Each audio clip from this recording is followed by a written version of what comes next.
Welcome, good day, good evening to everybody. Welcome to the latest episode of Ask Abhijit. I hope you're all doing well. I'm starting this live stream at a very unusual time. Never started at 6 p.m. India time before. But today is a special occasion. It's not every day that India is playing the World Cup final, which starts in 2 hours' time. So I thought, let me not have this live stream coincide with that. So that those who want to watch this can also watch this and also watch the World Cup. So let's see who all is there on the live stream. I can see Sajal, Utkarsh Patel, Abhinav, Three Ways, Two. This is AJ, Ronit Sahu, Sarthak Gupta, Jayesh Singh, Saurabh Batoria, hello. Pradyumna, Tanmay Deshpande, Forum Kacha, Abhishek Ganapure, Ayush Kumar Sharma, Akshay Sharma, Karan Nalawat, hello. Curiosity Konichiwa, Om Bekherikar, hi. Vishnu Mohanan, Azmenor, hello. Viraj Deshmukh, Bharat First, Pranay Paul, Terminator, Geopolitical Dubai, namaskar. Sujin B, Vladimir Chavda, Karan Nalawat, hello. Komal Chitij, Tanmay Chad, Jijin, Terminator. Let's see who all is there. Who else? Somi Jain, Illuminati Creek, hello. Raghavendra AN, Sporty Club India, Atul, Chirag Avasthi, Nihal Valthati, Akash Chaurasya 258, Sumitre Munda, Chetan Deshpande, Force Field, Squid Games, Alok Bhatt, Sasi Panarasan, Ritvik Sardesai, Lage Raho Online, Yo Bro, Vivek KS, and everybody else. Okay, lots of people. So let's go get started. I can see Guru Prasad, Maklavin, Abhinav, Dude Maxa, Kushi Yadav, and lots of other people, Malik Sayed, Dibakar World, and everybody else. Okay, so let's get going with the questions. Today I'm going to take questions only from the live chat. So get going, ask your best questions, and I will take as many as possible. We're gonna cap this live stream to at 90 minutes. We're gonna end in 90 minutes from now. So let's take as many questions as possible. Let us see. Okay, we have a question about MMA. Villain says Alex Pereira versus jiri prochazka. Who do you think wins tomorrow? I think Alex Pereira could win. Even Jiri is great, but I think Alex will win. Okay. Rishabh Goenka says, I recently explained geopolitics between China, India, and Russia to my 14-year-old sister. Okay, good. And she asked me if India and China go to war any day, on what side, on whose side will Russia be, and why? Russia, every nation in geopolitics follows its own interests, its own national interest. There are no friendships in geopolitics. No friendships. There is no emotions in geopolitics. It's just cold, hard self interest. So if India and China go to war, Russia will ask itself, how in there's a war going on between two nations that are positively aligned with me. What's the best possible outcome for me?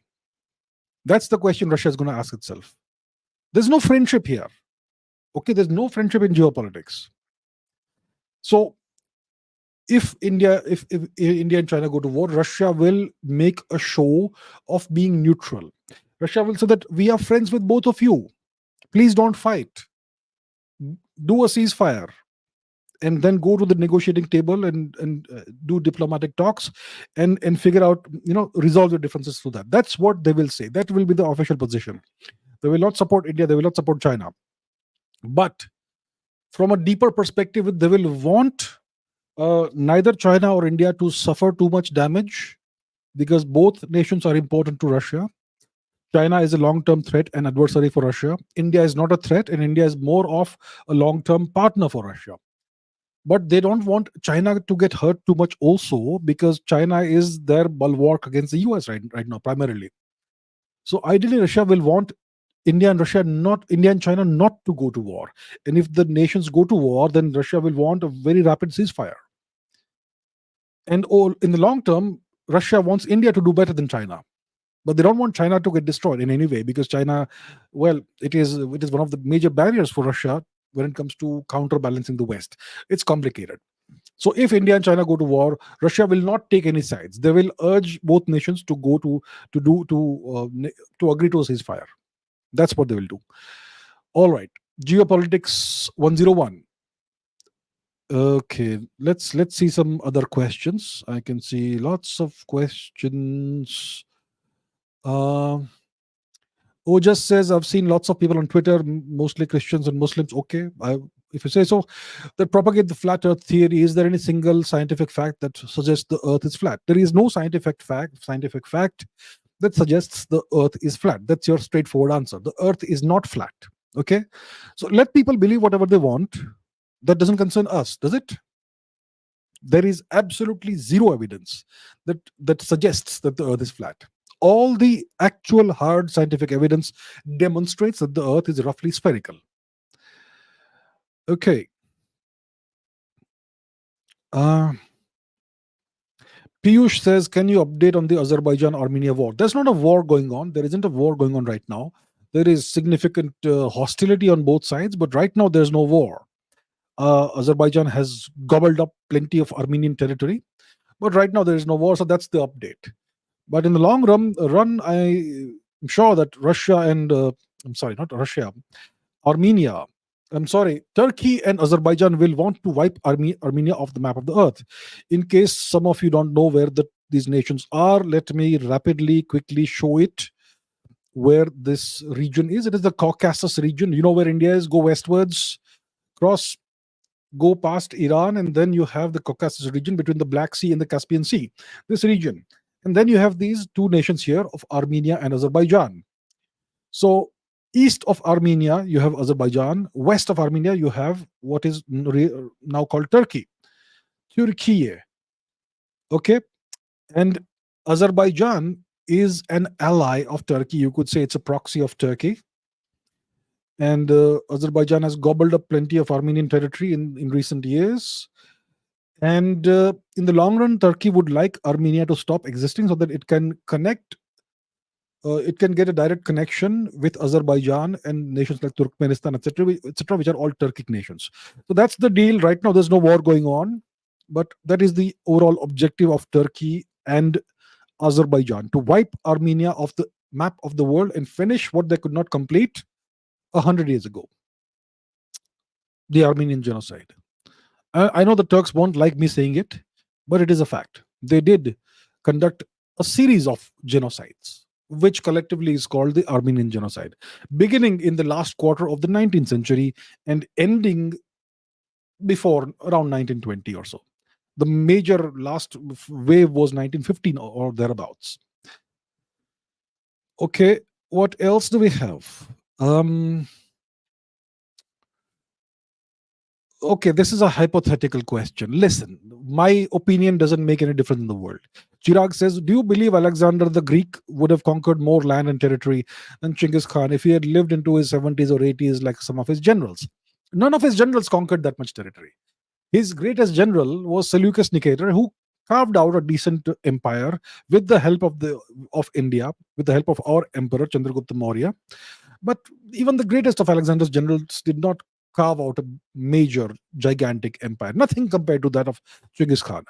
If Alexander would have lived into his 70s or 80s, I don't know what he would have done. Listen, it's all hypothetical. It's all hypothetical. I think he pushed everything to its limits. He overstretched himself, and he reached a breaking point where his own generals, his own soldiers mutinied against him. They did not hate him, they did not dislike him, but they knew that what he was pushing for was impossible. It would be suicidal. Alexander wanted to go further eastwards into India and fight the Nanda Empire. That was nothing but suicide. He would have been squashed like a little insect, like a mosquito. And his soldiers knew it. So they mutinied. They refused to go further. And then Alexander had no choice but to retreat back to Babylon, where he died of whatever reason, either alcoholism or the wounds he suffered in India, or poisoning or malaria or whatever. It doesn't matter. So he had reached his limits. There was nothing he could do beyond that. Let's say he had gone back to Greece and recovered and then mounted a new invasion with the hope of reaching India. Once again, he would have to travel thousands of kilometers, and by that time, he would again be overstretched because of the technological and the other limitations. So Alexander was no Genghis Khan. Genghis was greater. So my opinion is that Alexander was not as great as Genghis Khan, and no matter how long he would have lived, he would not have succeeded in doing what Genghis Khan did. Okay, so that's how I see it, but it's all hypothetical. It's what would have happened if this or that. There's a million parameters, there's a million factors that you have to consider, and so it's all an exercise in theoretical hypotheticals, and that's actually pointless. Okay. um Simple Londa says, "What are your views on libertarianism? I consider myself one. There are no political parties in India that represent libertarian values. Can it exist in the future? If yes, then how?" I don't know what libertarianism is. It means everybody should have the maximum freedom possible in life and all, etc., etc. I believe that's probably what libertarianism is.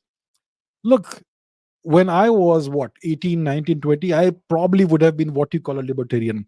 Everybody should be free to do whatever they want, and so on and so forth. And I always saw myself as a liberal. Then I grew up and I realized that what the actual definition of liberal is something opposite and antithetical to what I see myself is. So I've always been somebody who likes, diversity, let's say. I mean, when I was a student, I lived in a hostel, and we had students from all across India and other countries as well, and I really enjoyed that. I liked meeting people from different parts of India, different parts of the world, people who spoke different languages, people who had different backgrounds, customs. I liked it. I found that environment stimulating. But there are lots of people who want to be with sameness. They want to be people from the same part of the world who speak the same language, and everything is just safe and similar. So I'm not that. I like the diversity. Okay. And I like it. So I was like that. But so I've considered myself a liberal always. But as I grew up, I found that those who call themselves liberal, like in the political sense, they are actually the most hateful and intolerant ones. Uh, but when it comes to libertarianism, I think it's taking that to the extreme, that people should have all the freedoms in the world and every right that you can imagine. Democracy, obviously we want that, but with rights and with privileges, you should also have duties, right, to society, to your country, and etc. So I don't know. I have nothing against libertarianism. Everybody should get rights. Everybody should get privileges. If you are a citizen of a certain country, you should get the privileges that come with that, etc. But you should also have something that counterbalances it. So if you have rights, you also should have duties. And there are some people who want all the rights in the world and don't want any duties. So I'm not sure what the specific exact definition of libertarianism is. I believe that there should be a balance in life, which is something that I have come to understand and believe after a certain amount of years on the planet. Initially, I was like, all rights should be given to people and all that. And I still believe that people should have all rights and all freedoms that come with democracy, but you should also have duties. That's how I see it. I don't know about political parties in India that represent libertarian values. I guess none of them does. There are lots of political parties that call themselves liberal parties, but those, well, what can I say about that? Uh, so that is how I see it, sir. Ronit says, "Who is behind the terrorist attack in Russia? Is Israel behind it? Which terrorist attack? There have been a series of terrorist attacks. Are you talking about the theater bombing or whatever it was, the shooting? The Russians have made, if you're talking about that, where a bunch of Tajik terrorists were captured, well, initially the Russians were saying that maybe the Ukrainians are behind it because they were apparently escaping to Ukraine. After that, the Russians have clammed up. They have made no statements, and there have been no repercussions for Ukraine or anybody else. So I don't know what's behind it. Uh, Obviously, I am not associated with the investigation, so I would not know what is not out there in the public domain. So I don't know who's behind it. The Russians will have to eventually let the world know if they want the world to know. And that's how I see it. Okay, Ayan Ali says, "I'm from Pakistan and I want to understand the role of Pakistan in future geopolitics. If you can, please explain Pakistan's role." Okay, look, listen, once again, let me repeat. I have nothing against the people of Pakistan. They are just common people, ordinary people. But okay, you have asked for it, so I'll give it to you straight. Okay, no sugar coating. Once again, before I say anything, I'll repeat, I have nothing against the people of Pakistan. I want them to have good lives, prosperous lives, everything that every human being on the planet deserves.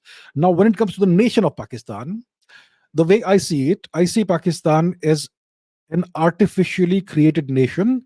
It was created by outsiders to serve their interests, not the interests of the people of either Pakistan or India. So before 47, we were all one people, all Indians, right? Then certain political parties and ideologies were supported by the British to create divisions in India and to partition India, because those that partitioning served their geopolitical interests. And I'll not go into that because it'll take 1 hour to explain. But the British had their geopolitical interests, and partitioning India suited those interests. Eventually, Britain by 1958, by the time of the Suez Crisis, became a third-rate geopolitical power, and the center of power was transferred from London to Washington. So Pakistan ended up serving Washington's geopolitical interests. But until the 1980s, Pakistan was not important until 1978-79. Then the USSR invaded Afghanistan, and then Pakistan became important from the American perspective. And Ziaul Haq took full advantage of that. And the Americans poured in tremendous amounts of cash and arms and ammunition and military experts into Pakistan to train the Mujahideen to fight the Soviets in Afghanistan. Then the Soviets leave by the late 1980s, 88 or something? The Soviets leave Afghanistan. And then what do you do with this excess capacity? All those fighters, the Mujahideen, all that arms, ammunition. So the Americans said, okay, let's funnel it into India. So Pakistan acted as a proxy of the Americans. And they were already, creating trouble in India by the 1980s in Punjab. So the Pakistanis fought a proxy war in Punjab, first in India and then in Kashmir. Okay, the Pakistani army, not the people. Okay. And Pakistan itself was the proxy of the US, because India was aligned with the USSR during the Cold War. So the Americans wanted to punish India and teach, heap some pain on India. So that is what Pakistan's role has been from the American perspective. From the American perspective, it's all about balance of power in various parts of the world. So if India gets too big for its boats, we'll use Pakistan to cut India down to size. That was the thinking. After Mr. Modi came to power 2014, he had a whole different policy against Pakistan, and we know what happened, the Balakot thing and the surgical strikes and all. So Pakistan has been reined in, and India has now adopted a policy of completely ignoring Pakistan from a government perspective. And there's no trade with Pakistan. The Pakistanis started it. Okay, they cut off trade with India after 2019, and then India is now saying we have no interest in trade with Pakistan. So that is the thing. So that has been the history. Now India is completely ignoring Pakistan. We want nothing to do with Pakistan. SARC is dead as far as we are concerned. We will work with other nations in the region, in the subcontinent, through bilateral means, but we will not do anything which involves Pakistan.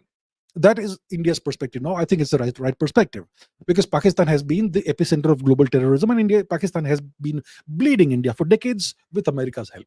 America has funded and financed Pakistani terrorism in India. That's the thing. Now, in the future, how do I see it? Well, I have been very blunt about this. I see Pakistan as a temporary nation.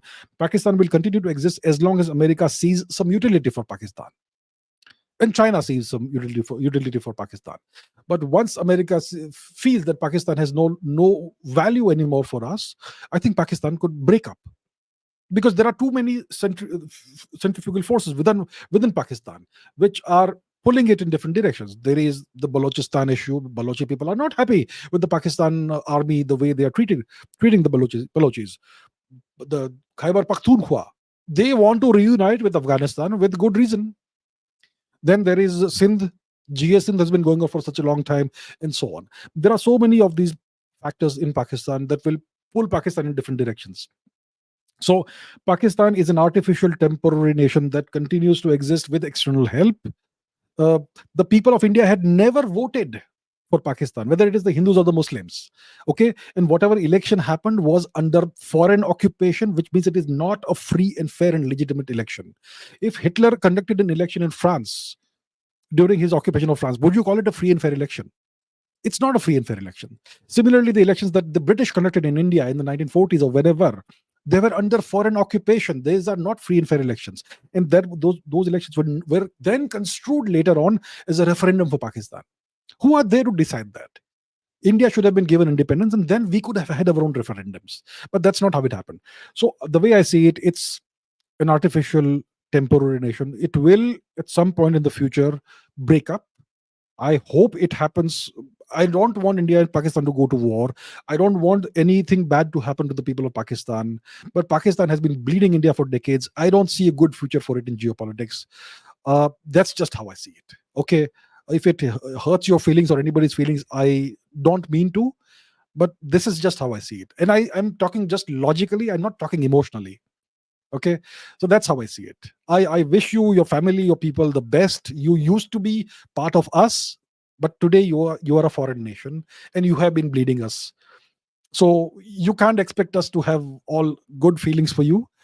I still will. I separate emotions and from logic. So I hope that that the people of Pakistan have a good future. Your people, your future generations. But I don't see a good future for Pakistan in the long run. Okay, sorry if it hurts you, but it's just the way I see it. Okay, okay, another geopolitics question by Pritam.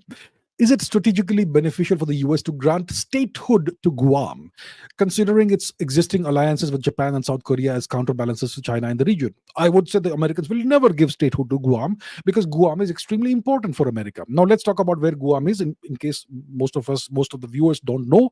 So, let's go to the map. Where's the map? Here's the map. Let's find Guam.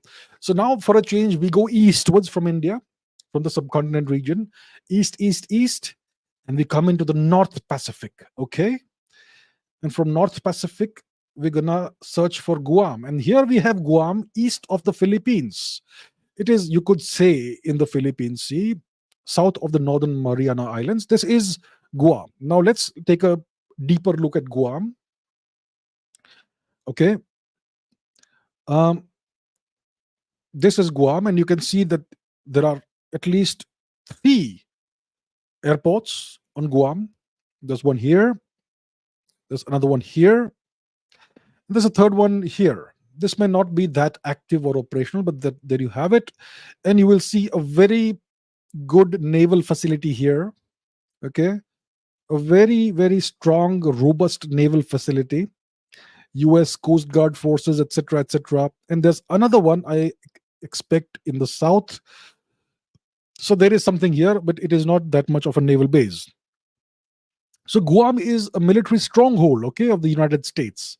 It is a vital cog in the US power projection capabilities and the US ability to encircle China from a distance.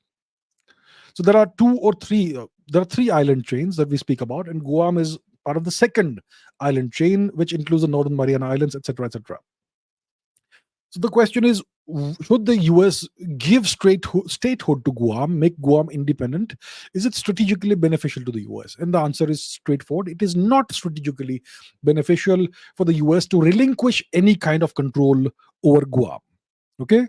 Guam is extremely important for the US. They can deploy. Okay, let's once again take a look at what assets they have deployed here. Let's take a look at what could be here at the airport. Okay, this is could this be a civilian airliner? Maybe not. There could be obviously some civilian planes, etc., over here. Maybe this is a civilian airport. What do we have here? We have certain assets that I can see from high on top. This doesn't look very military. Okay, so that's one airport. Let's take a look at the other one. Okay, this may be more interesting.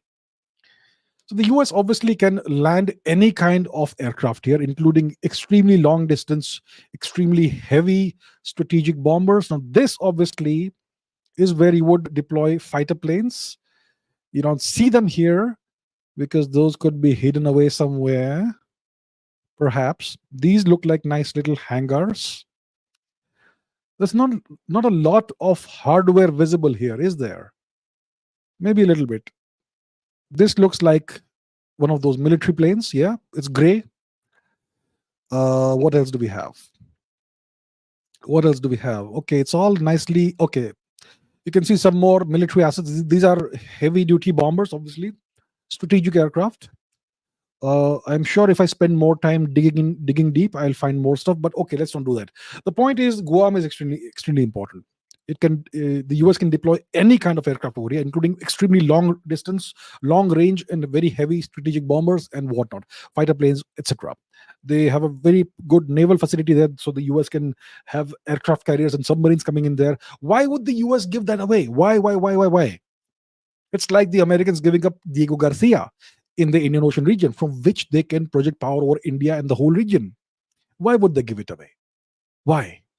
The Americans acquired Diego Garcia. I'll not show it on the map right now. You can look it up. It's south of India, south of the Maldives. Diego Garcia. They acquired Diego Garcia from the British in 1973. What happened 2 years before 1973? 71 happened, and India broke Pakistan into two, right? In 1971. And the Americans were powerless to stop that. They tried. They sent an entire aircraft carrier strike task force, strike group. And the British also sent their aircraft carrier. And still, they were not able to prevent India from breaking Pakistan and liberating Bangladesh. So that's why they acquired Diego Garcia, to stop such a thing from happening in the future. So in the future, I don't want it to happen, but if there's a war between India and Pakistan, the Americans could project power on India from Diego Garcia. So why would you give that up? Why? Makes no sense. You keep that with you. So the answer is no, it's not strategically beneficial for them to do that. Historical Marvel says, do you think we should have direct prime minister elections? Your opinion on the current American president? Okay, let's take one question. Like, you have three questions in one. Should we have direct prime minister election? You're talking about, so you should not call that a prime ministerial election then. You should call it a presidential election. Because it's only in the presidential system worldwide that you have direct elections for the person who will be the leader. In any prime ministerial system, which is a Westminster system, you have indirect elections. You can only vote for your local MP, and then the MPs of the largest party will then get together and decide the prime minister. I think it takes power away from the people. Why do you want to keep such things indirect? This system, the Westminster system, evolved on a small, insignificant island in the Atlantic Ocean called Britain. Why do we want to follow that? That is completely inappropriate for a gigantic subcontinent-sized nation like India. Why do we slavishly ape their inferior system? A large nation like India, a gigantic nation like India, needs a more direct system of governance and of elections. I think we should have a presidential system. I completely am in favor of at least a presidential system, if not something even more robust. So, I believe we should have that. The people should have the right to directly vote for the leader they think should rule the country or administer the country for so and so years. So, yeah, that's what I believe. Samarth Gandhi says, even if we are able to understand and develop cryogenic sleeping, won't bone mass still decrease in space? Yeah, if you are in space in microgravity or zero gravity conditions, your bone mass, bone density, everything will decrease. Whether you are asleep, even if you're asleep in, let's say, cryogenic sleep. Okay, what is cryogenic sleep? It means that you reduce the temperature of the body to as close to zero as possible, so that everything slows down. All the biological processes slow down, but you don't freeze the body. So, what's the freezing point of water? It's zero, right? But the anomalous expansion of water happens up to 2 degrees, 3 degrees. So I think you want to keep the temperature as close to zero as possible without having ice crystals forming in the blood, which will puncture all the cell walls and destroy DNA and whatnot. So maybe you keep the temperature at 4 or 5 degrees or something like that. So it will reduce the rate, the speed of the biological processes, but not entirely stop it. But will it cause death? Because if your body is at 5 degrees centigrade, it's like, you're not under normal circumstances, you would die. But let's say you're able to do that, so it will slow down the biological processes, but not entirely stop them. Which means that the bones and everything will keep on functioning in some way at a very slow speed, at a very low rate, which could still, over time, if it's cryogenic sleep for, let's say, 20 years, it could still end up decreasing your bone density and all that. So yeah, that's a problem we'll have to eventually address if we are even if we are able to develop cryogenic sleep, because reduced bone density, etc., will lead to all kinds of complications. It could lead to a very high incidence of just stress fractures or whatever, which is terrible. You don't want that. So yeah, I agree with you. It will still cause problems. Pradyumna says, is it possible to change our military doctrine from no first attack policy to attack when we feel endangered? Is it possible to apply this for nukes as well? Look, it's our choice what doctrine we want. I'm not sure we have a military doctrine that says we will not attack first. We certainly have a no first use policy officially for nuclear weapons, that we will not use nuclear weapons unless we are first attacked with nuclear weapons. So we'll not be the first to attack ever, but we reserve the right to respond with nukes if we suffer a nuclear attack. When it comes to non-nuclear military means, I don't think we have a no first attack policy, and we should not. I believe that even when it comes to nukes, we should do away with the no first use policy. Or look, I think like I always say, there's a huge difference between words and actions. You can say something in words, we believe in peace, we believe in non-violence, we believe in human rights, blah blah blah, which the Americans do all the time. But look at their actions, how different they are. They are the worst of the warmongers, the Americans, aren't they? So they talk about peace, they talk about human rights, they talk about democracy, but they are the first to endanger peace, to violate peace terms. They're the first to commit human rights violations. They have a track record of supporting and installing dictatorships in Africa and other parts of the world. So their actions are completely contrary to their stated positions.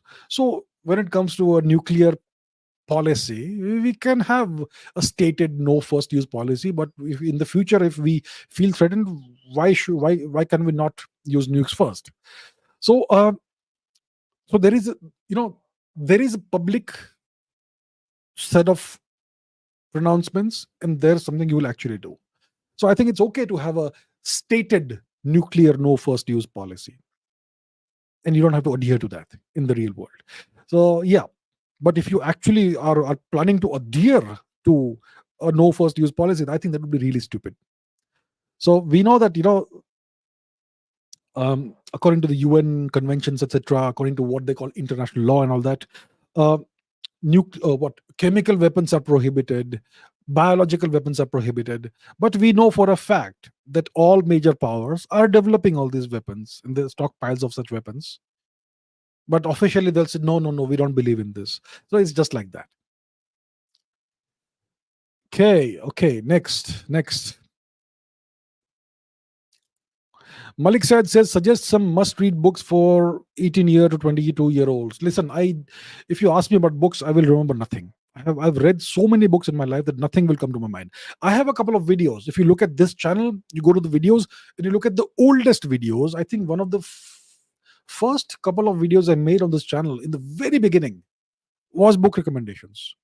I'm sure there's a book recommendation video about history books, I think, and there's one about physics.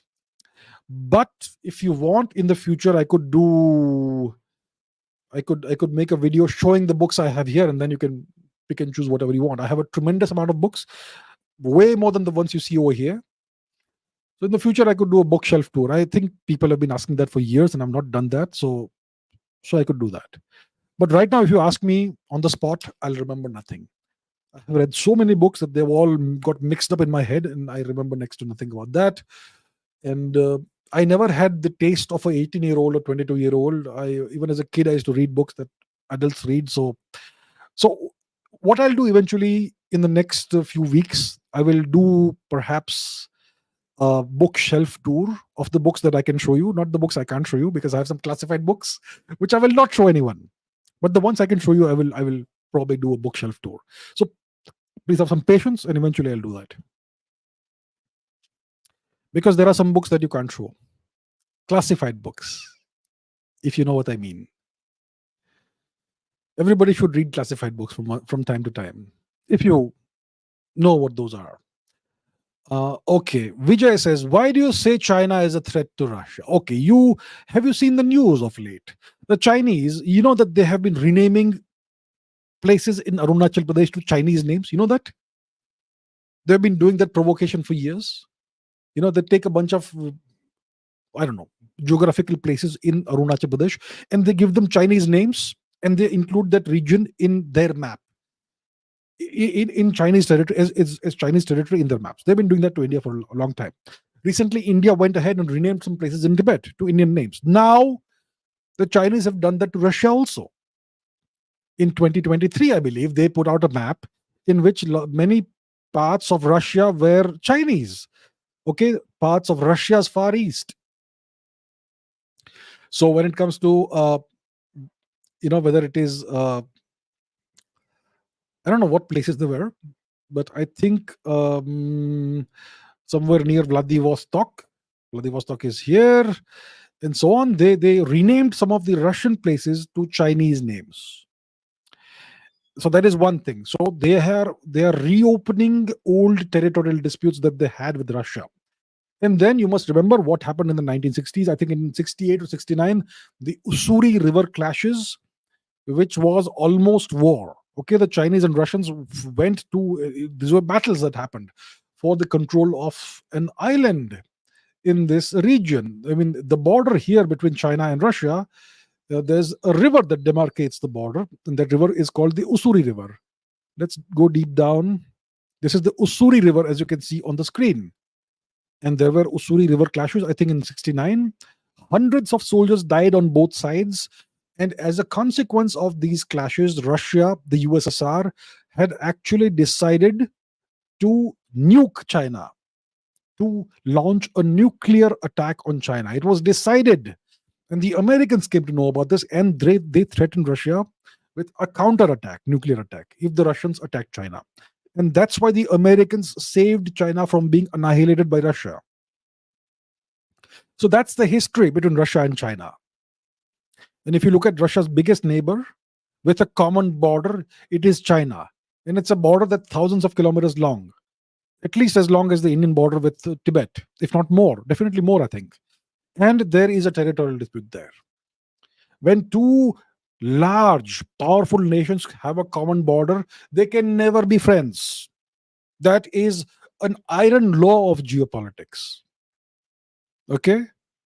And if you want to know why, read history. Read history of the past 2,000, 3,000 years. And you will see that over and over again. That is why China is a threat to Russia. China is right now a much bigger economy. It is way larger than the Russian economy. But Russia is way more powerful than China militarily. And people will disagree. Well, those people, they need to read a little. Those of you who disagree. Oh, China is a superpower, blah, blah, blah. Do you even know what a superpower means? China is nothing near a superpower. Russia is a near superpower. China is not. But it's okay if someone wants to disagree. Watch something else. Don't watch this channel then. So that's why these are very powerful nations. China is the much larger economy. Russia is the much larger military. Overall, in terms of hard power, Russia is way stronger than China. But China is laying claims to Russian territory. So don't you think that's a threat for Russia? So that's the reason why China is a threat to Russia. Okay.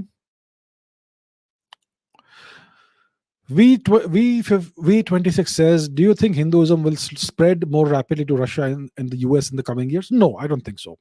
I think Hinduism could stop existing in India in the next 100 years if Hindus are not careful.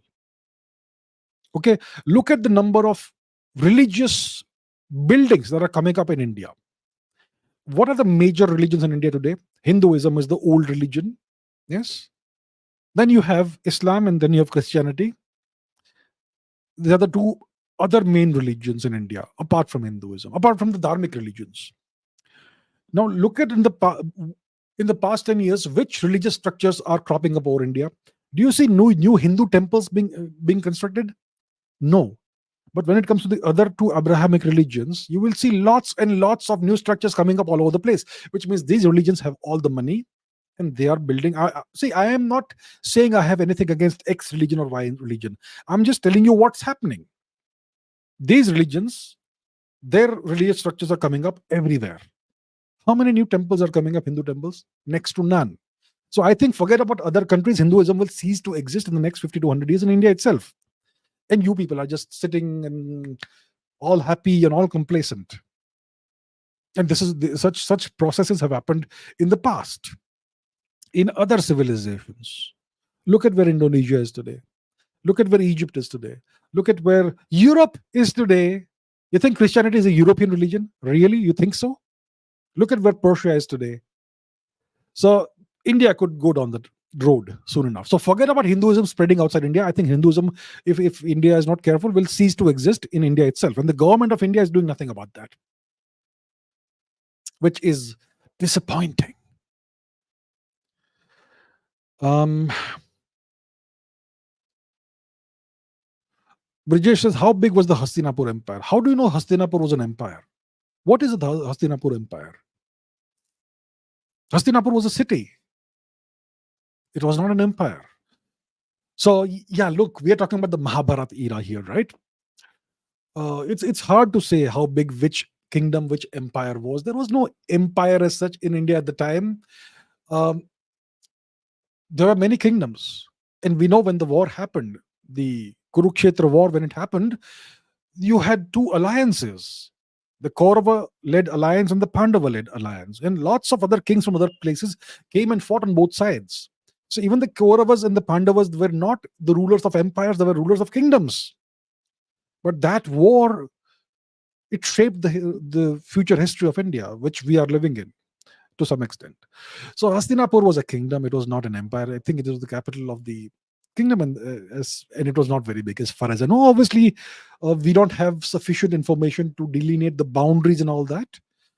But there is plenty of information, reasonably good amount of information in the Mahabharata. The Mahabharata talks about so many geographical landmarks, regions, rivers, uh, pilgrimage places, tirthastals.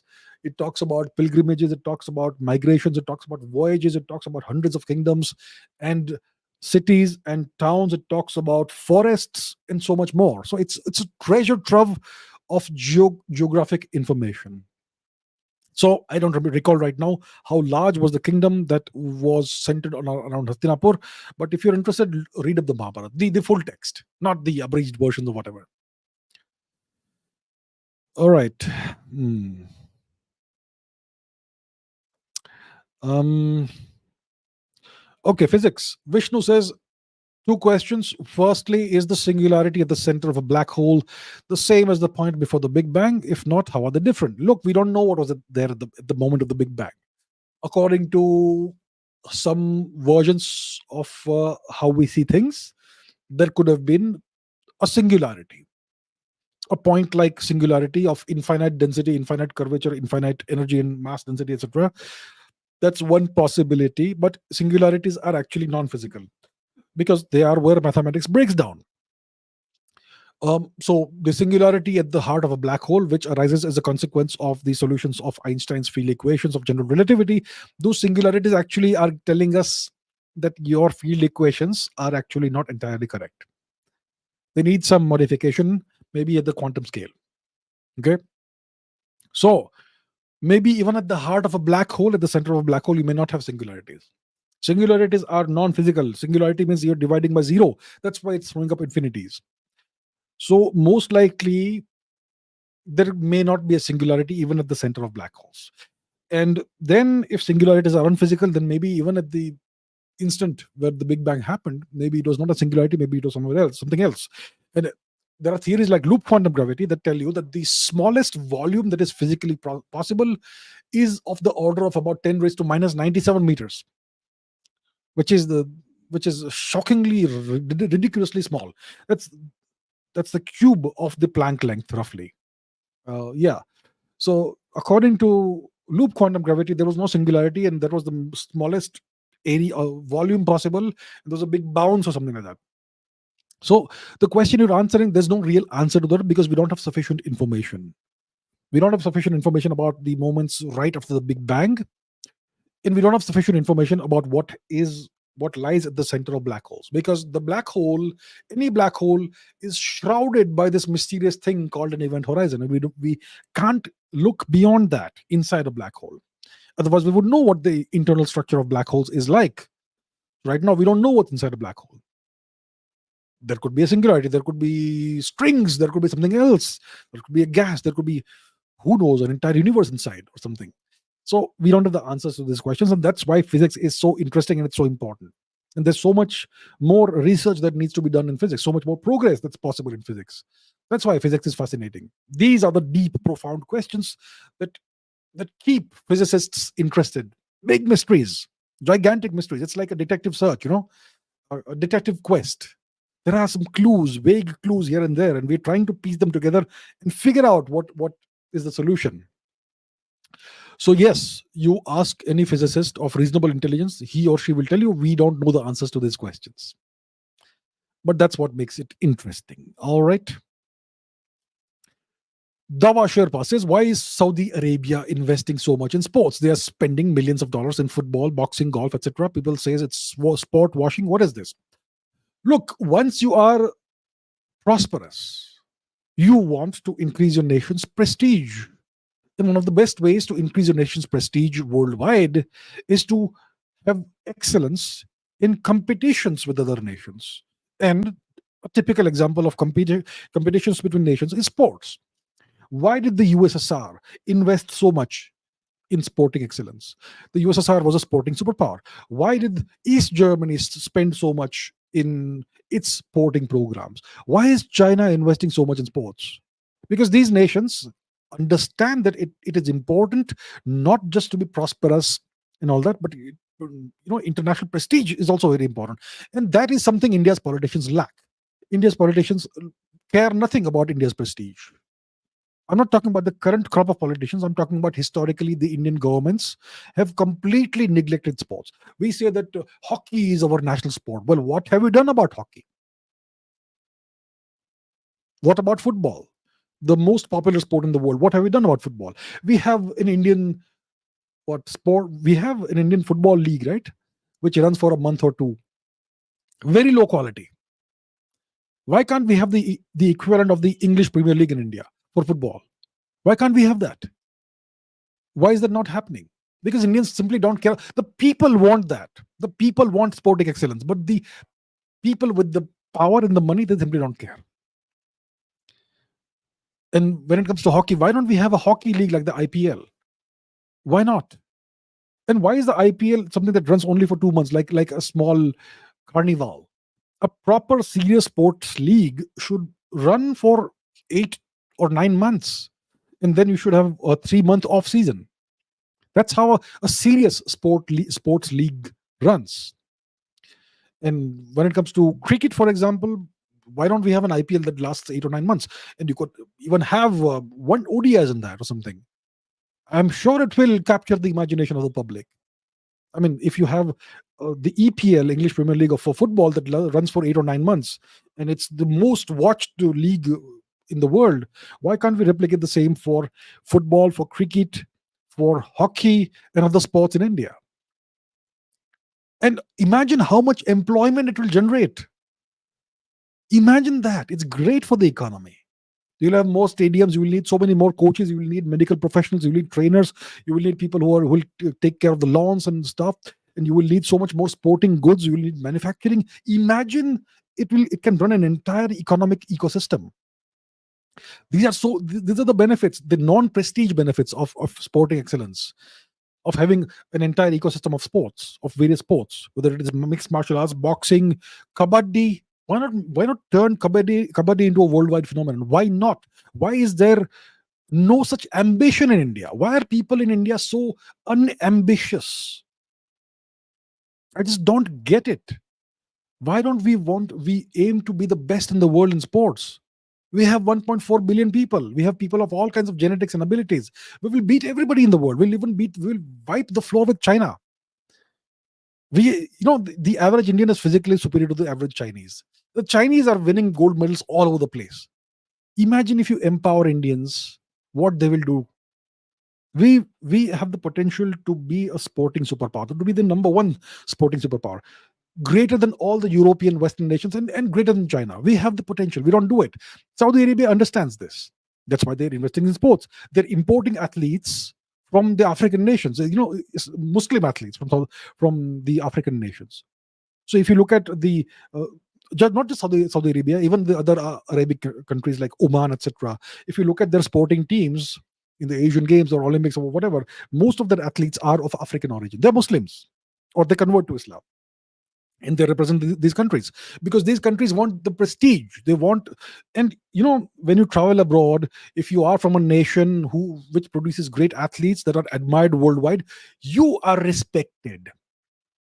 It's sad that India's leaders historically have not cared an iota for India's prestige and the kind of respect that the nation should have globally. So yeah, football, boxing, golf, whatever, track and field, athletics, etc. Rich countries will spend on it. India has the resources to do that, but we're not doing it. Whatever sporting success is happening through the sacrifice and the hard work put in by individual athletes and their families. You see, that's what's happening. It is, it is so unfortunate. We don't have these great big sports leagues. We have the money. We have everything we need to create these sporting leagues, but we don't do that. Why don't we have a sports league like the IPL for hockey, cricket, and so much more? We should do that. We don't do it. So that's why Saudi Arabia is doing it. Shivam Singh says, why have many Indians stopped wearing turbans? What cultural, social, or practical factors have contributed to this change? The reason why Indians have stopped wearing traditional Indian clothes is because we are all brainwashed and we think that is inferior. There was a time when those big mustaches were the sign of royalty. Do you remember that? You may not remember it because none of us was alive at the time. There was a time before the Europeans intruded into our land when big mustaches and big beards were the sign of royalty. But today, you know what the British did? They turned that into the sign of a doorman. So if you go to any five-star hotel today, the Dwarapal, the doorman, will have a huge big mustache, which was once the symbol of royalty. The Europeans took everything that was great, all the symbolism that was great about India, and they turned it into the symbolism of something inferior. Because we Indians, we see doorman as inferior, right? Somebody who stands at the door all day and opens doors for people. Obviously, it's kind of menial labor. So the British did that. And today we see everything through foreign eyes because we are so brainwashed. It's not our fault. It's not the fault of today's kids that they are brainwashed like that, because the education system has brainwashed them. So once again, it goes back to the education system. I've spoken enough about that, so I'll not speak about it. So because of this colonial brainwashing, we have stopped wearing traditional clothing, whether it is turbans, whether it is dhotis, whether it is saris or whatever. Even today, it's like, ladies, when they wear saris, it's like a fancy dress thing. But for your day-to-day life, you don't wear that.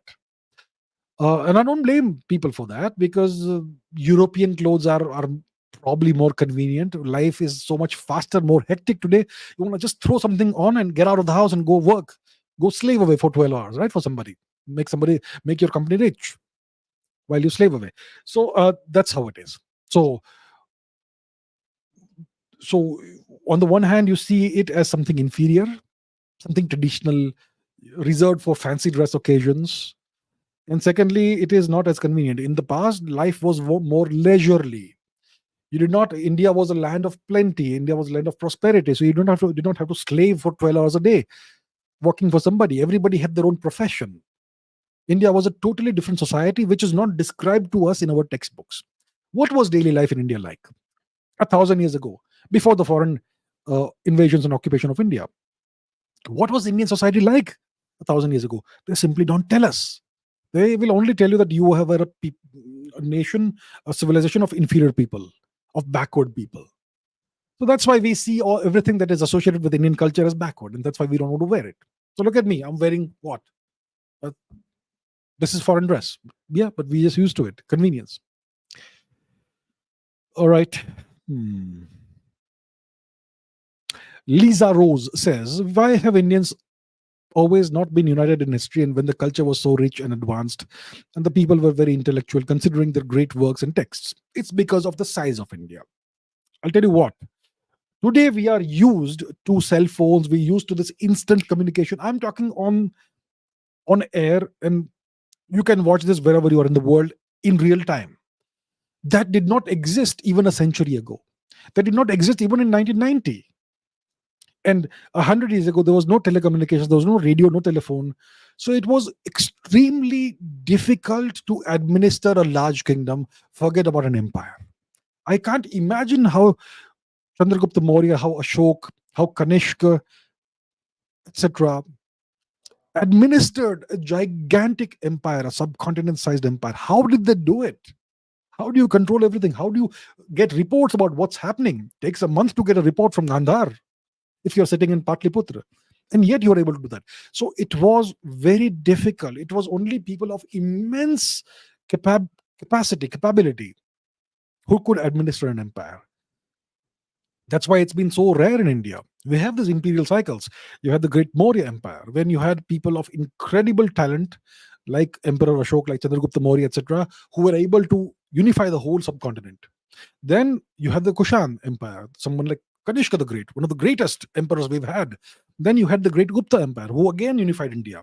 Then you had the Cholas, who unified much of southern India and the whole of Southeast Asia. Incredible. Imagine that. Imagine that. And then you had the Maratha Empire, and obviously there was the Karkota Empire, and I'm sure I've missed one or two here or there, but you get it, right? So it was incredibly difficult to coordinate everything. It was much easier to administer a smaller kingdom. Okay, so there was no telecommunications and all that, and that's the reason why big empires always break up rapidly. Look at the Mongol Empire that Sri Genghis Khan created. It was half the known world of the time, but then it had to fragment because it was impossible to administer it from one place without telecommunications. So because we did not have the technology in those days, no one in the world had it.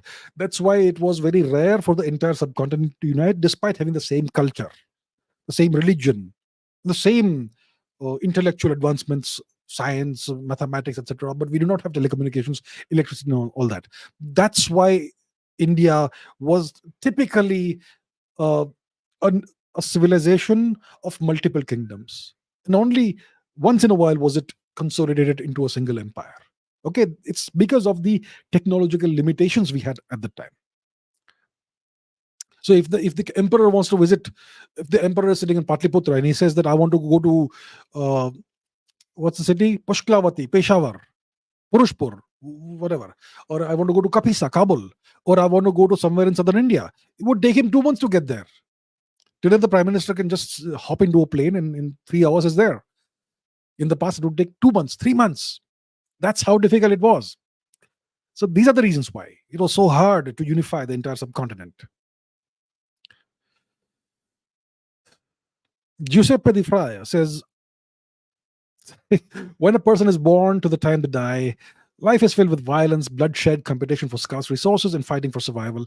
Life at the primordial level is cruel and barbaric. Look, that's one view of life. That is the Buddhist view of life, I would say. Gautam Buddha said, life is dukkha. Life is sadness and pain and suffering. And the objective of life should be to attain moksha, should be to attain nirvana, liberation. So that's one way of looking at life. Of course, if you look back at your life, there'll be plenty of instances where there was unhappiness, there was sadness. So everybody in everyone's, if your life is long enough, you will witness multiple tragedies. Tragedies, whether you want it or not, it's going to happen. So yes, that is simply the nature of life. Every person who has ever lived on this planet has gone through that cycle. But it is what it is. You can look at it pessimistically, or you can look at it positively, like that's just the way it is. We are here for a certain amount of time. Either you spend your life trying to escape, either you spend your life seeing it as a very negative thing full of misery, or you take it in your stride and try to be happy every instant of your life and work towards creating something. It's entirely up to you. So I'm a very positive, optimistic person. Okay, I think life has light as well as dark. Life has happiness as well as sadness. Life has beauty as well as ugliness. And if you are unfortunate enough to be born in certain parts of the world, there's all that you're mentioning: violence, bloodshed, competition for scarce resources, fighting for survival. In India, it's not the case. Increasingly so. If you're talking about the 1970s, 1980s, if you're talking about the British occupation of India, the European occupation of India, if you're talking about the Turkic occupation of India, yes, daily violence, bloodshed, competition, blah, blah, blah.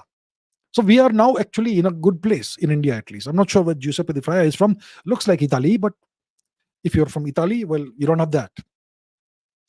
So some of us are fortunate enough to be born in at a good time or maybe in a good place, and some of us are not so fortunate. And in that case, you have this thing. So look, there's nothing you can do about where you're born, when you are born, and the specific circumstances of your life that begin at time t equal to zero in physics. So there's nothing you can do about it. All you can do is about what you do with what has been given to you, and you can look at it positively or negatively. I choose to look at it positively. So that's just the way I see it. Okay. Um, Potato Praiser says, "What's your opinion on YouTubers running for prime minister in the UK? Will content creators take over in the future?" I am not aware of that. Which YouTuber is running for prime minister in the UK? I think everybody has the right to stand for elections. When it comes to content creators, well, there are different kinds of content creators. Some content creators could be very serious content creators. Some could be entertainers. Some could be educators. Some could be creating content to bring awareness to their business or to whatever cause they're working on, and so many different things. So I don't know if content creators will take over in the future. I don't want entertainers to take over in the future. Entertainers should never be taken seriously. Their job is to pretend to be something they are not.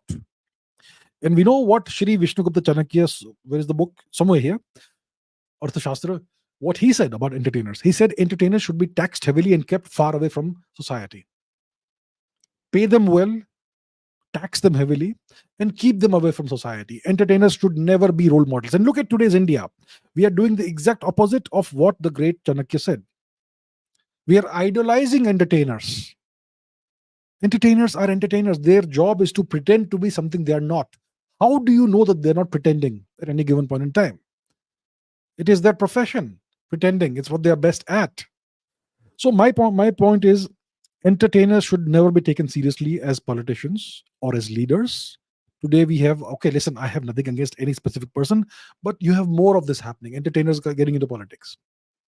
That is, I think, something that the great Sri Vishnugupta Chanakya would have frowned upon, and he would be very disappointed with the way we are living our lives today. Okay, with the standards we have set for ourselves today, we have really lowered the standards. If he were to see today's India, he would be very disappointed with the population, with the common man, woman, child, and also with the leaders. So, but when it comes to content creators, well, if they are intellectuals, if they have any traits of leadership, etc., why not? That's okay. Okay, Saurabh says, "What's the origin of algebra? Indian or Arab?" Algebra is an Arabic translation of something that came out of Sanskrit. The origin of algebra is Indian. As simple as that. The Arabs did a great job translating it for their own benefit, and then those translations made their way into Europe, and now the Europeans want to credit everything to the Arabs or to the Greeks or to somebody else, but never India. The origin of algebra is Indian, not Arabic. And the Arab translators themselves made it very clear.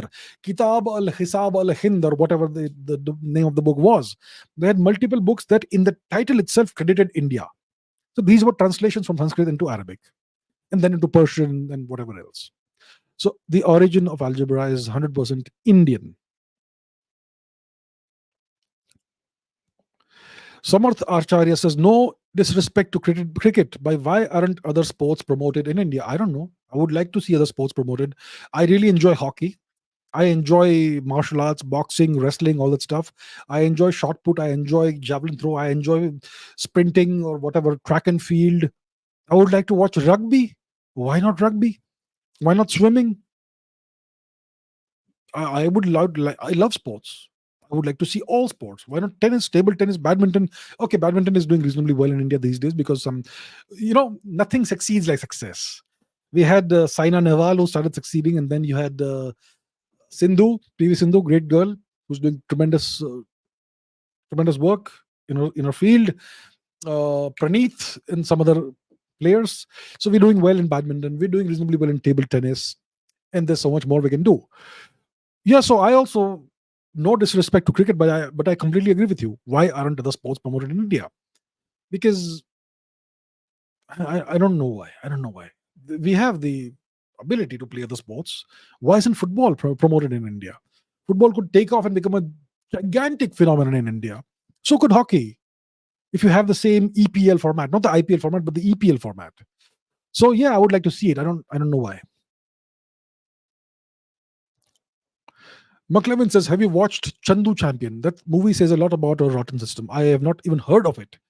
But okay, if it's a good movie, I would say let people watch it.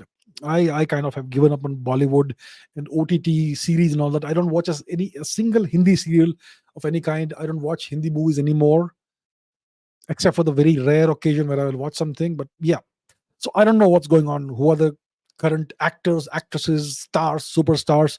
No idea. I don't watch it. But okay, if it's a good movie, thank you for the recommendation. Rolf says, why did the Mongols under Sri Genghis Khan invade Japan in the year 1274? There's a video game based on this event in history. Okay, let me show you something. Okay, to answer this question. Here we have Google, okay? Our best friend is Google. Genghis Khan. We'll search for Genghis Khan. Go to Wikipedia. Which year does the great man die? 1227. And you can look it up on Encyclopedia Britannica or wherever else you want. He dies in the year 1227, and yet people say that he tried to invade Japan. Why? Why can't you do a simple Google search? I don't get it. So what I keep saying in every episode is, please raise your standards. Why do you need to be spoon-fed? Please do a little bit of due diligence. When did Genghis Khan, when was he born? When did he die? That much at least you can look at, right? That much. Just a simple Google search. And then, which year do the Mongols invade Japan? 1274.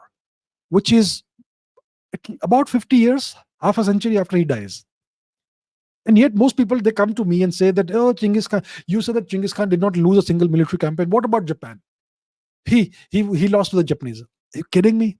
It was Kublai Khan, Genghis Khan's grandson, who launched 2 attempts to invade Japan.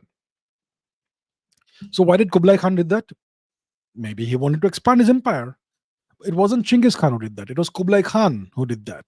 He also tried something in Southeast Asia, which also failed. Kublai Khan was no Genghis Khan.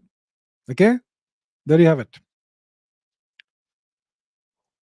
Nagalakshmi says, why are North American humans, animals, insects bigger and stronger than Indians? What? Okay. Well, the North American humans, they are the European invaders and occupiers of America, the descendants of the colonialists. The Europeans, they originated in the cold climate, so they had to be bigger, larger, all that stuff. Animals, insects, I don't agree. Which North American animal is larger than Indian animals? Which is the largest cat in North America? It is the lynx, the cougar, the puma. They are smaller than the biggest cats in India, the lion and the tiger. There you have it. What else? Dogs. Well, their dogs are fluffier because of the cold climate, etc. What else? Snakes. I think we have larger snakes in India than North America. The Indian various pythons are larger than the largest snakes in North America. What else do we have? Rabbits. Listen, so you can't generalize. I just gave you an example. The largest North American cat is smaller than the largest Indian cats. And so on. Humans, the North American humans are not even North American. They are descendants of foreigners. Insects, I don't know. So you can't generalize, is my point. Okay. What else did they have? They had saber-toothed tigers, but those went extinct a long time ago. Maybe the North American bears are larger than the Indian brown bears. The Indian brown bear and the North American grizzly bear are actually the same species, but the subspecies are different. Whatever you want to say. So the Indian one, the Himalayan brown bear, is somewhat smaller than the North American Kodiak grizzly or whatever. But, okay, so it's one example. So my point is, there is no pattern as such that everything in North America is larger. It's not true.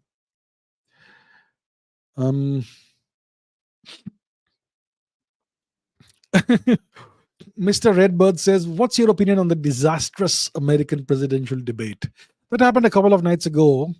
I wasn't able to watch it. I was traveling. I still haven't seen the debate. I want to see the video of the debate, but I've seen the memes. And it appears that Mr. Biden malfunctioned a few times, which is no big surprise. And Mr. Trump, at least once, he had to say that I could not understand what this guy was saying. Yeah, total disaster for Mr. Biden. The robot is malfunctioning. Well, what can you do?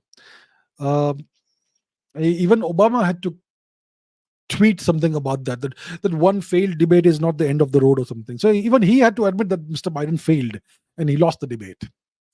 So yeah, I haven't seen it yet, so I can't really tell you any details about how I see it. But overall, I'm not surprised. I'm surprised that they even put Biden out there in the debate. But see, the Democrats have been pretending the past 4 years that Biden is fit to be the president of the country when they know he is not. So they have been gaslighting the people of America. And now, when the debates are supposed to happen, if they pull him out, then it is an admission of guilt to the people of North America, to the people of the US, that we have been lying to you all this time. So that's why they had to put him. And then they will use these disastrous debates as the excuse to pull him out, I believe. So I don't think Mr. Biden is going to be the final presidential candidate. At some point in time, I believe he will be pulled out. And even Kamala Harris won't be a presidential candidate. I think it will be either Oprah Winfrey or Dwayne Johnson or Hillary Clinton or Michelle Obama. Michelle. I think it'll be one of those. Probably Michelle Obama or Hillary or Oprah Winfrey or Dwayne Johnson or some actor, actress, whatever. Typically, these people are proxies for somebody else who holds the real power. So my perspective is that Biden is not going to be the real candidate when it comes to the actual election at the end of this year. Rajat says, how can Bharat stop religious conversions that threaten our indigenous culture? As doing so will make the government look fascist, dictatorial, and the whole anti-India toolkit will get activated. What needs to happen is we need to get so strong that others cannot interfere in our internal affairs. See what the Chinese did to the Tibetans. See what they did to the Uyghurs. Did anybody dare condemn China? No, everyone's quiet. It's because China is so much more powerful and everybody needs the Chinese economy on their side. India is way weaker than China. It's not the fault of Mr. Modi. It's the fault of the previous governments in the past 70 years. Mr. Modi is trying to change it. He needs to do better, obviously, but at least he's doing a lot. He's doing way more than anybody has done before. India needs to become a 10, $15 trillion economy. Then nobody will dare question India. But we are not even a $5 trillion economy right now. We have a long road ahead of us. So that's what needs to happen. If you want people to stop meddling in your internal affairs, you need to get stronger. You need to build that muscle. Right now, we don't have the muscle. We are the fifth largest economy, whatever. We'll soon be the third largest economy. I don't care about that. We have to hit the $10 trillion mark, then the $15 trillion mark. I think India will be safe when we are around the $15 trillion mark in terms of today's dollars. So right now we are weak. And you know what Blinken was saying recently, that India is, religious freedoms are under threat in India, and India is trying to clamp down on conversions. Why should we have conversions in India? Who the hell are you to tell us we should have this or that? The basic principle that underpins the so-called rules-based international order is sovereignty. And sovereignty means every nation can decide what happens internally without external interference. But the Americans are trying to undermine the sovereignty of various nations, including India. India is one of the only 4 nations that is truly sovereign, but the Americans are trying to undermine that. Undermine India's sovereignty by pressurizing India by putting out the statements and then using those statements to arm twist India diplomatically behind closed doors. And the Americans have the ability to destroy entire economies. And they're also doing certain things in India's Far East, in Manipur. And India is not able to counter that right now. So India needs to work hard to become a major economic power, because with your economic might comes your military muscle. So India is going to be at the mercy of more powerful nations until we are a 15, $20 trillion economy, which is at least 20 years in the future. So all of you need to work hard. All of us need to work hard together and go in that direction. Okay, Malik Sayed says, isn't it that Indians are very much fair-skinned, but Due to low living standards, most Indians have sun damaged skin. Look, India is a gigantic nation, gigantic region. There are people of every kind of skin color, eye color, whatever in India. You have people in the northern regions who have much fairer skin because of the lack of sunlight compared to parts of southern India, etc. And there's so much genetic diversity. India is the highest genetic diversity outside of Africa. So that's why India has such a diverse population of such different skin colors, appearances, body types, height, so much more. Of course, people who are more exposed to sunlight, people who work outdoors regularly or whatever, they will have a greater sun exposure, and obviously their skin will be darker. And maybe some of them, if they are naturally predisposed to having lighter skin, then they may get sun damage, like whatever, sunburns and whatever else. Well, yeah. So it's because of various conditions. I don't think everybody in India is exposed to sun all the time. There are lots of people, especially in metropolitan cities, who spend most of the time indoors. Um, so they won't face this situation. People who are farmers, for example, who do daily farming out in the fields, they will obviously have darker skin because of the constant sun exposure. Some of them could have sun damage and so on. So it depends on your occupation, on your lifestyle, on your specific Indian genetics, and so much more.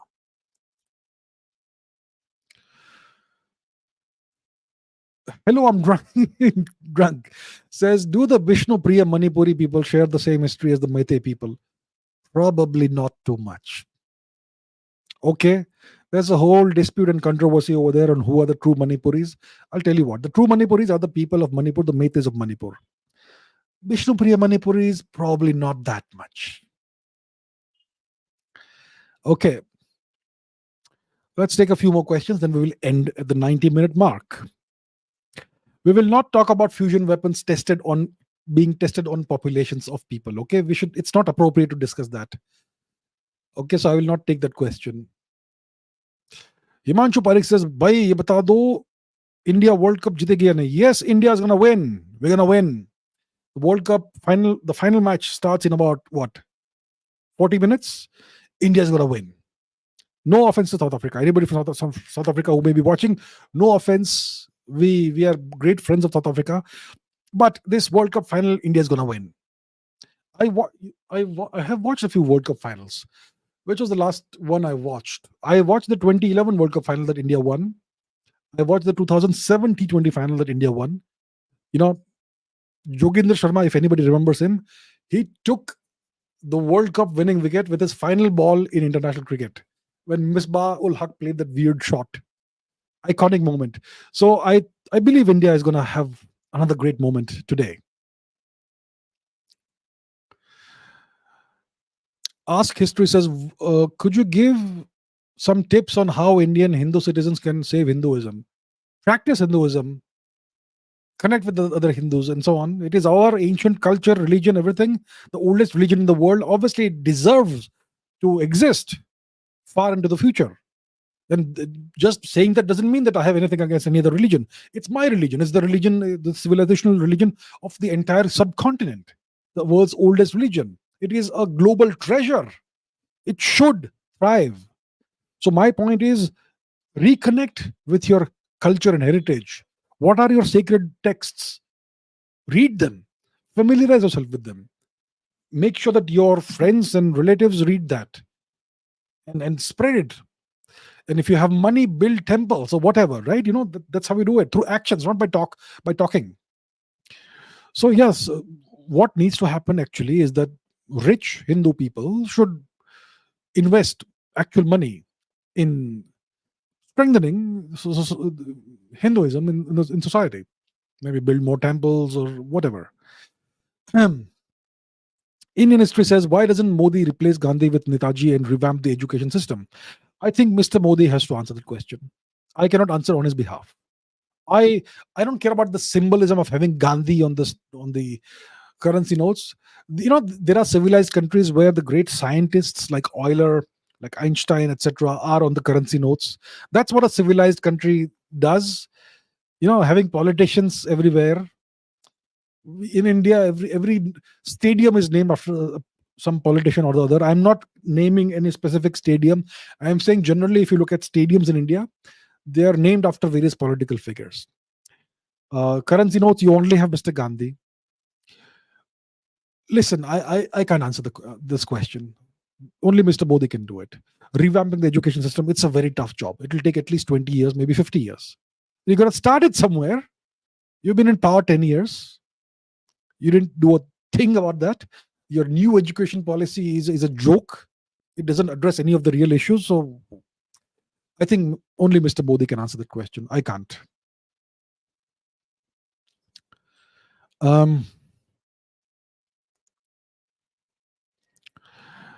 Shreyas says, do you think India will be given permanent member status at the UNSC? No, nobody will give you anything. Nobody gives you a thing in the world. Please, my dear children, understand this. Nothing is given for free. You want something, you gotta go and take it, grab it with your own two hands. You don't get something for free. Why should anybody give you something? Even if you deserve it. If you deserve something, do you think it means you'll get it automatically? You gotta fight for everything, even the things you deserve. So India will be given nothing. India will be given nothing. India will not be given permanent member status of the UNSC. No, it's not going to happen. So what's the solution? You become so powerful that the UN Security Council becomes irrelevant in the presence of your power. That's what you have to do. You have to make these things irrelevant by becoming powerful. Stop going and begging for this. Oh, please give me this little status symbol. Give me that little status symbol. Forget about all that. You have to pursue power, real power. And then everything falls in place. So India is going to get nothing. And we should stop asking for it. What else? Shodinga says, how to work on my speaking skills to speak like you. Did you put some work on yours? I put in work every single live stream. The more you speak, the better you get. I've never been much of a speaker in my life. Most of the speaking I've done is on my live streams and whatever public thing I do somewhere or the other. Listen, you want to improve any skill, whether it is playing guitar, whether it is playing football, whether it is bowling, whether it is mathematics, whether it is speaking, whether it is whatever, swimming, any skill that you want to improve, you have to practice endlessly. The more you do it, the more natural it gets. And then you will reach your potential in that. So how to work on your speaking skills? My dear friend, speak. Okay, maybe you don't have an audience today. Speak in front of the mirror. Give a 1-hour lecture in front of the mirror about something.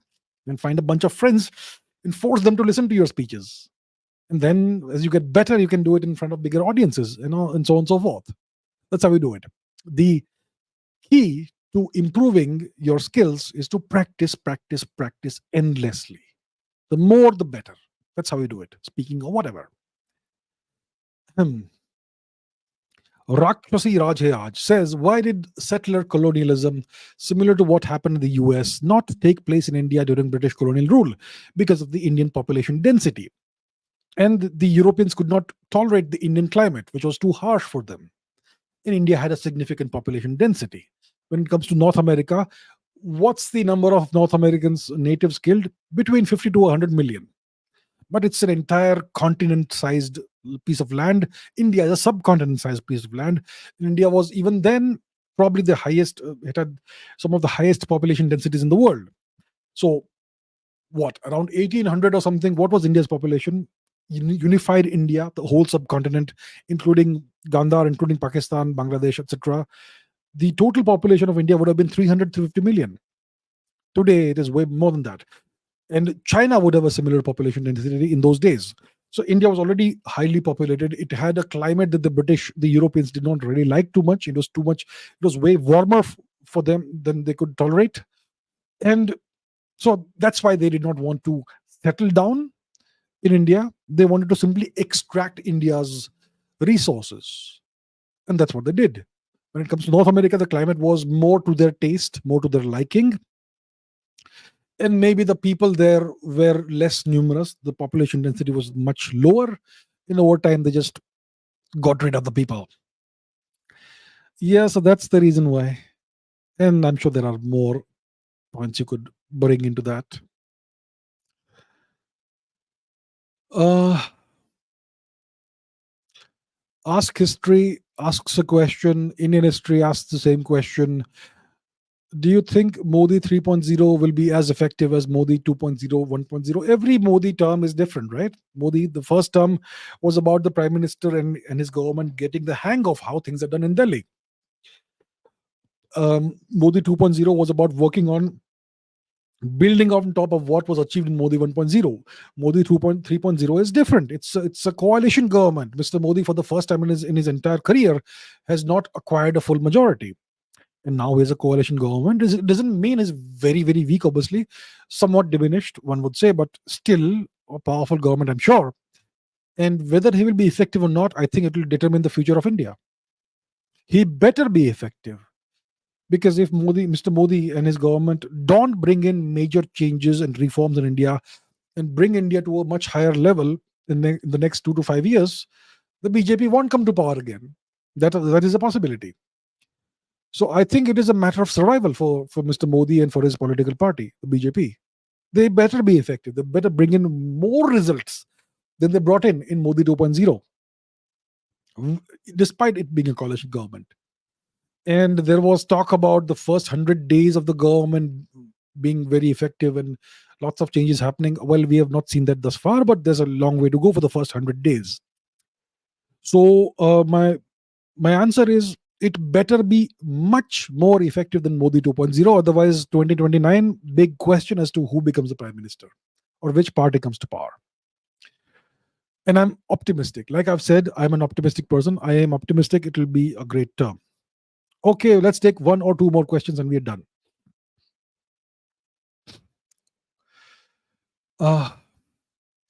Swastik says, my thoughts on Osho. I think fascinating guy. Fascinating man. Very, very sharp person. Maybe an IQ of 170, I don't know. And a guy who understood India really, really well. And a great speaker, etc. Did he have any spiritual, mystical, religious, etc. powers? I don't know about that. But a very interesting person. And I don't know much about him. I have not spent any time reading his writings or listening to his speeches, but whatever little I've seen, I think he was a brilliant person, a very interesting person, fascinating person. Yeah, and of course, he was brought low by people in his entourage, which is a whole different story. Okay, something I have not answered. Let's take one more question before we end this. McLevin Quay says, your views on the Delhi airport roof collapse, extremely unfortunate. Needs to be investigated. And this is something that happens all over India. And it should not be happening. It's because of low standards in India's governance system, among India's politicians, and among India's bureaucracy. Low standards. And I'll not elaborate further. But yes, low standards. And it should not happen. Should I take one last question? Shreyas says, does India have a chance of overtaking China in economy and hard power? Yes, in the next 20 years, we can do it. Next week won't happen. Next 2 years won't happen. It will need multiple governments to continue along the same policies, economic policies, and keep improving the economic policies overall. That needs to happen. And military policies. Because we need to invest in the military, in the Army, Navy, Air Force, especially the Navy. We need to keep changing with the times. You do that over multiple political terms, 5-year terms, then maybe in 20 years, we will overtake China. Historically, we have always been ahead of China the past 4,000 years. China has been around for 3,000 years. Let's say 3,500 years, if you want to be charitable to China as a civilization. We have always been the largest economy. India has always been the world's largest economy. Even the Americans and the British know that. Look at Angus Madison, the most authoritative historical report on the world's economy. So it is our natural position in the world to be the largest economy. We don't think of it that way because we are totally brainwashed. We have a tremendous inferiority complex, we Indians. We think we don't deserve anything good because we are not taught what we were historically. Okay, so India should be the world's largest economy. Obviously, we have a chance. It is in our blood that we are the world's largest economy. So we have to just work together and make it happen. And we need to elect the right people. And our leaders need to do what we are voting for them for. So yeah, that's what. Okay. Malik says, who are the true people of Maharashtra? The true people of Maharashtra are the Maharashtrian people. What else? I mean, the descendants of the Marathas, the descendants of the what? Okay, which was the dynasty? The Yadavas, was it? Look, the people of Maharashtra are the descendants of the Marathas and whoever else lived in the region at the time. At the end of the day, we are all intermixed. Okay, we have been around in the same place for minimum 10,000 years, if not 70,000 years. So we all have shared genetics. We are all the same people, actually. And the people who today, in today's world, I would say the people who speak Marathi as the mother tongue are the true people of Maharashtra. That's all. All right. Okay, I think I'm going to stop it here. I know there are so many more questions, but we have another live stream tomorrow, and we can take more questions there. So in tomorrow's live stream, I will take maybe 15 questions or 20 questions from the comments, and the rest I will take live. So, and tomorrow's live stream is at the regular time, 9 p.m. So I will see you then. Maybe we'll take many more questions at that time. But for today, I'm going to end the live stream now because we have a World Cup final coming up. So I hope we win that. And I'm going to be watching that, at least some of it. All right. So let's end this here. Thank you so much for watching. Thank you for all your questions. And I will see you in the next live stream. And please keep raising your standards. Don't be satisfied with the status quo. We can always do better. All right. I'll see you tomorrow. Bye.